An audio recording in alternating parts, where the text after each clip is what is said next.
అనంతపురం జిల్లా కళ్యాణదుర్గం ఎమ్మెల్యే సురేంద్రబాబు చొరవతో కదిలిన రైల్వే శాఖ అధికారులు కమ్మదూరు మండల పరిధిలోని కదిరి దేవరపల్లి రైల్వే స్టేషన్ వరకు నడుస్తున్న తిరుపతి కదిరి దేవరపల్లి ప్యాసింజర్ రైలును కంబదూరు మీదుగా దొడ్డేహల్లి వరకు నడపాలని గత కొద్ది రోజుల క్రితం ఎమ్మెల్యే సురేంద్రబాబు కేంద్ర రైల్వే శాఖ సహాయ మంత్రి సోమన్నకు విజ్ఞప్తి చేశారు. దీంతో స్పందించిన రైల్వే శాఖ సహాయ మంత్రి కమ్మదూరు మీదుగా దొడ్డేహల్లి వరకు ప్యాసింజర్ రైలు పొడిగించాలని అధికారులకు ఆదేశించారు. దీంతో రైల్వే సేఫ్టీ అధికారులు రైలు ఇంజిన్ సహాయంతో కదిరి దేవరపల్లి నుంచి దొడ్డేహల్లి కొరకు దాదాపు 20 కిలోమీటర్ల పైగా రైల్వే పట్టాల ట్రాక్ను పరిశీలించారు. రైల్వే ట్రాక్ పనులు పూర్తయినప్పటికీ కంబదూరుకు రైలు నడపడం లేదని ఎమ్మెల్యే దృష్టికి గతంలో ప్రజలు తీసుకువచ్చారు. దీనిని దృష్టిలో పెట్టుకుని ఎమ్మెల్యే కేంద్ర మంత్రిని కోరారు.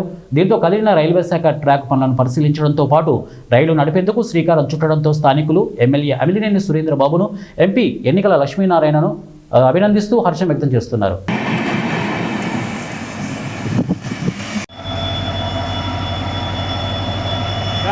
పోకనా